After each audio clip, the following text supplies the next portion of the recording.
mbokk yi ñu seetaan ñu ngi wéyal suñu njàngale mi jëm ci bataaxal bi Pape François bind Amoris Laetitia mbégteem cofeel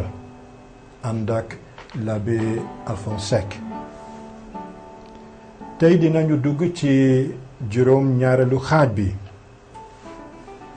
7e chambre de notre maison familiale. Pape bi tudd na xaaj bi ci tubaab renforcer l'éducation des enfants, maanaam fidali yaru xale yi. ci article tarjumaan ci xaaj bi Pape bi nee na les parents influent toujours sur le développement moral de leurs enfants en bien ou en mal, ci lu bon wala ci lu baax. seen warugar wu diis la, une responsabilité incontournable. sasu yee ak a yar sa doom, la fonction éducative des familles, sas bu am solo lool la. loolu tax Pape bi bëgg dellu si ci fànn bii. wax na ci dara ba pare ci xaaj yi jiitu chapitre 7, waaye léegi dafa ci dellu si bàyyi ci xelam mépp sur l'éducation. loolu dëgg la, mais dafa mel ni chapitre bi yëpp loolu la ci Pape bi di wax. naka la ñuy yaree xale yi. te soo déggee yar bi nekk na yaru jikko yi, waaye am na lu gën a xóot loolu. yar pour nekk na nit ki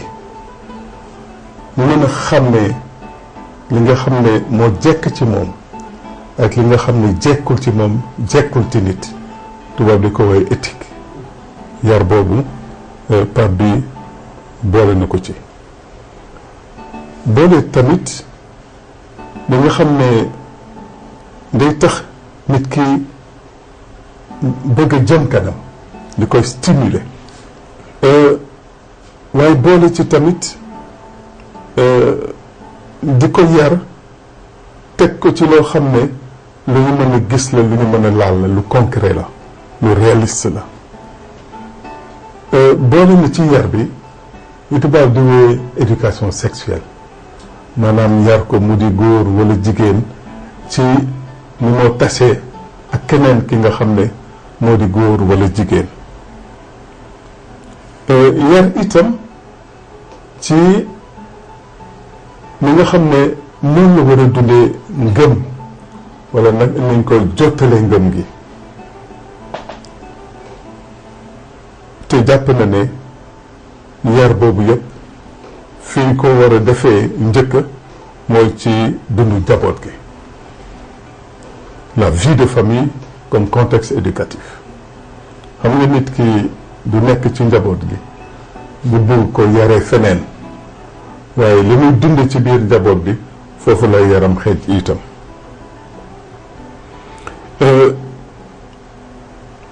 am na waxu sago bu Pape bi wax lu jëm ci yar bi. jàpp na ne nit soo koy gunge danga koy defee ndànk-ndànk,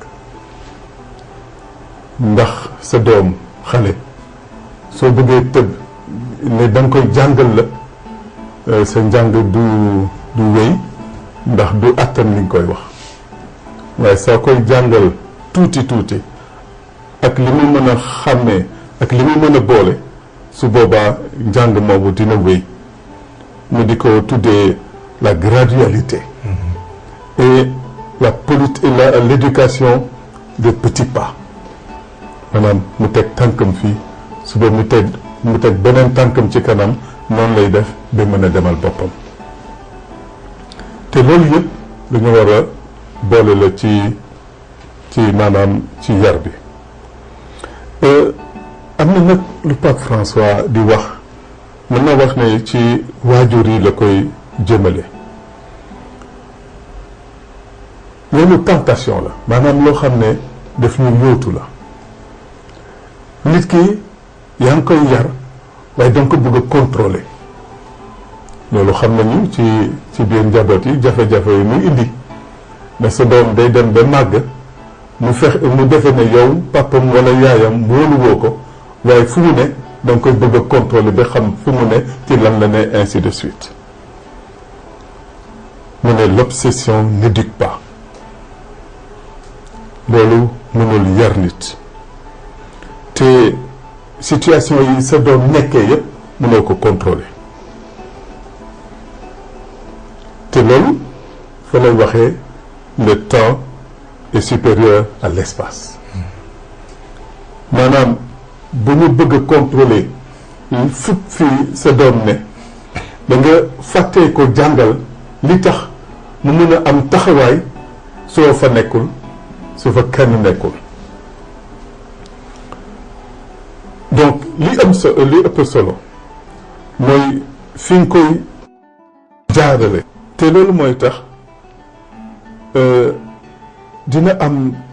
gën a am doole ndax jafe-jafe yi moo jànkoonteel ci dundam moo tax Pape bi jàpp ne di gën a am solo sooy yar sa doom mooy nga yar ko ak coofeel bu mët nga tax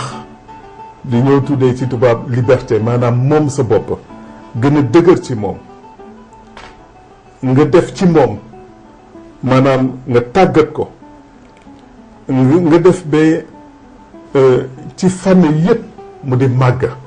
croissance intégrale te nga may ko mu am li moo tuddee authentique autonomie parce que autonomie tey am na ñu jàpp ne ku nekk yaa war a doxal sa dund su fekkee ne dama jàpp ne sama dund dama koy doxal waaye keneen du ma jox benn conseil wala yàlla ci boppam boolewuma ko ni may doxalee sama dund autonomie boobu du autonomie bu baax autonomie dëgg di nga doxal sa dund waaye ak lépp li nga xam ne day leeral doxalin boobu da nga ko ciy boole mu di li jóge ci ñeneen ñi mu di li jóge ci yàlla ak li jóge ci sa ngëm ci wàllu éducation bi ñoo waxtaanee am na ci partie bu am solo bi Pape bi jagleel l'éducation sexuelle parce que jàpp na ne tey loolu lu mënatul ñàkk am la ci nu ñoo yaree suñu doom yi tey parce que dañoo nekk ci àdduna boo xam ne dafa yëkkati lu jëm ci sexe waaye def ko ci yoon yoo xam ne dafa àndul ak ordre dafa désordonné te xale yi fu ñu nekk mën nañ ci yegg loolu moo tax mu laaj ñu aar leen waaye aar leen du lekk tere leen aar leen mooy tàggat leen ci ba ñu xam lii lan la fan la jóge naka lañ ko war a jëriñoo ak responsabilité moo tax mu ne oui à l'éducation sexuelle parce que suñ ko deful banalisation bi jàpp tey wàllu sexualité suñu doom yi dinañ ci daanu te su boobaa cër bi ñu war a jox diggante góor ak jigéen ci seen néegu sëy loolu dootuñ ko jox cër dañ koy foye te suñ koy foye dina yàq seen àddina te mënuñu wax wàllu coofeel tàggat suñuy doom ci coofeel te wonuñu leen ne yoon boobu mën na doon yoonu coofeel dëgg waaye mën na noon itam lu dul coofeel ndax soo demee ba toroxal ci nit loolu coofeel amatu fa mu utiliser benn expression sexe sûr maanaam loo xam ne dinañ ko def waaye du jur dara mu jàpp ne loolu di ko wéyal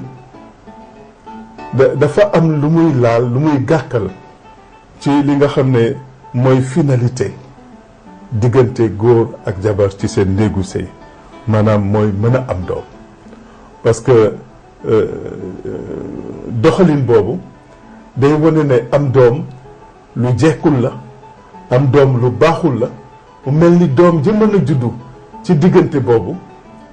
dañ koy traité sax ni ennemi dañ ko war a éliminer loolu Pape bi su ko waxee dafa gis ne loolu lu garaaw a garaaw la ci ni ñu mën a gisee tey diggante góor ak jigéen ci seen wàllu sëy te loolu ñu war a def ba suñu doom yi mën a génn ci loolu te loolu li koy indi mooy toppatoo sa bopp yemale yëpp ci sa bopp Pape bi di ko wooyee agressivité narcissique ba tax mënoo àggali leneen luy ñëw rawatina doom bi juddu ci seen diggante ci ñun chrétienu Sénégal man dama jàpp ne su Pape bi di tudd yaru doom tey nekk na lu ñu war a xalaat ñu bëri dañoo ne parents yi dañoo bàyyi seen loxo ci wàllu éducation ñun itam ci la ñu bokk ndaxam Pape bi jàpp na ne yar suñu doom lu am solo la waaye xam na jafe-jafe yi ci ne te ci yoon yi muy feeñal am na lu mu ci wax mu ne éduquer à la liberté te loolu defe naa poñ bu am solo la ci wàllu éducation nga éduquer nit à la liberté parce que liberté du rekk def lu la neex waaye liberté mooy tànn li gën tànn li baax parce que su ma nee damay exercer sama liberté bëgg a jël li nga xam ne moo gën a yées walla moo bon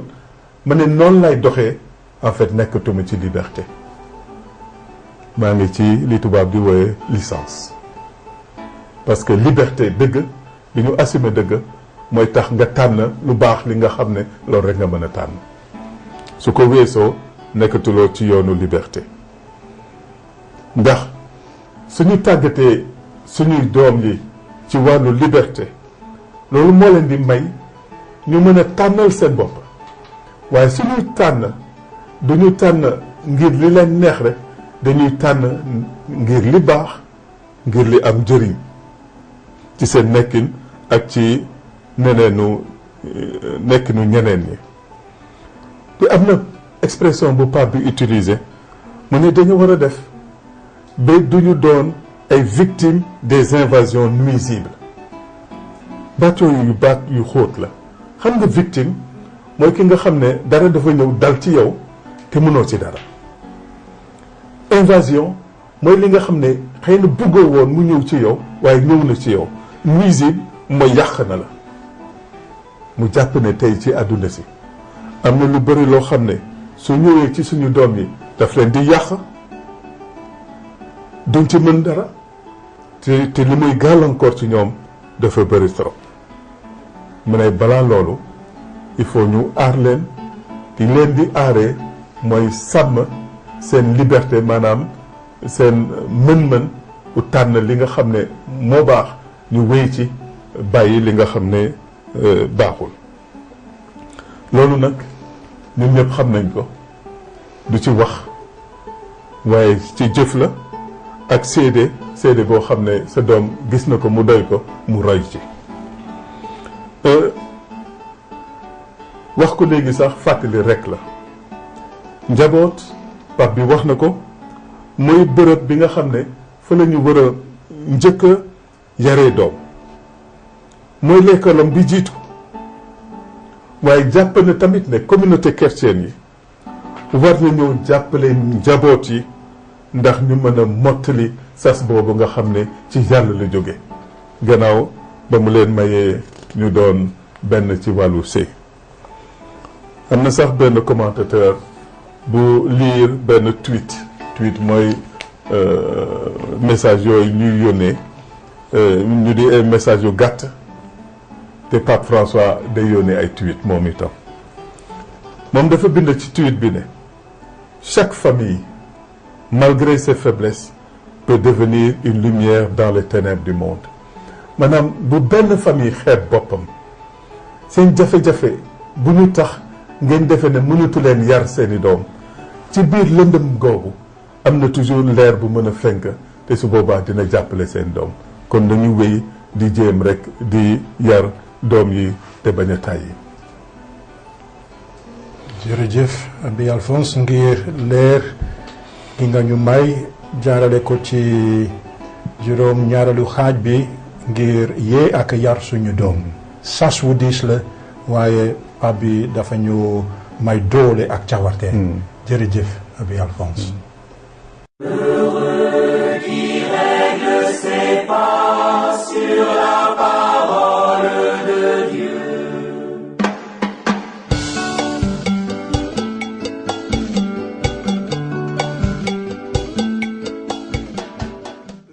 mbokk yi l'abbé Alphonse Seck firil nanu ci lu gàtt juróom-ñaareelu xaaj bi ci bataaxal bu ñu Pape François yónnee di Amoris Laetitia mbetteem cofeel gi ci xaaj bi Pape François dafa ñuy jox ay ndigal yu mën a dimbali ngir yar xale yi turu xaaj bi moo di renforcer l'éducation des enfants feddali yarub xale yi bi ñu laajee l'abbé Alphonse Seck ban article lañu leen mën a jàngal ngir ngeen mos tuuti baati Pape François sax tegtal na article 260 article bi Pape François dafa njëkk a feeñal xalaatam bi jëm ci sasu njaboot gu nekk war a nangu naan njaboot gi moo di bërëbu aar gunge ak wone yoon wi un lieu de protection d'accompagnement et d'orientation looloo tax njaboot gu nekk war a laaj boppam yan amaan laa bëgg a may sumay doom. La famille a besoin de se demander à quoi elle veut exposer ses enfants. maanaam ñan ñooy toppatoo seen jamonoy po ak noflaay leur divertissement et loisirs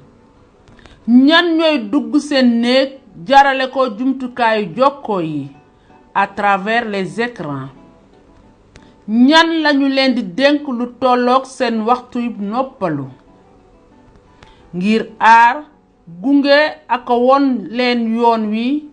ci biir anam yooyu dañu war a toog ak seeni doom di waxtaane mbir yu am solo des choses importantes di sàkk ay pexe yu leen neex ba ñu bàyyi ci seen xel des possibilités saines ci lu gàtt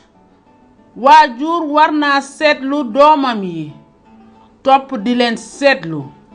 il faut toujours rester vigilant bañ leen a bàyyi l'abandon n'est jamais sain nañu déglu article 260. La famille ne peut renoncer à être un lieu de protection, d'accompagnement, d'orientation, même si elle doit réinventer ses méthodes et trouver de nouvelles ressources. Elle a besoin de se demander à quoi elle veut exposer ses enfants. Voilà pourquoi elle ne doit pas éviter de s'interroger sur ceux qui sont chargés de leur divertissement et de leurs loisirs, sur ceux qui rentrent dans leur chambre à travers les écrans, sur ceux à qui il les confie pour qu'ils les guident dans leur temps libre. Seuls les moments que nous passons avec eux Parlons avec simplicité et affection des choses importantes et les possibilités saines que nous créons pour qu'ils occupent leur temps permettront d'éviter une invasion nuisible. Il faut toujours rester vigilant. L'abandon n'est jamais sain. Les parents doivent orienter et prévenir les enfants ainsi que les adolescents afin qu'ils sachent affronter les situations où il peut y avoir des risques d'agression, d'abus ou de toxicomanie par exemple.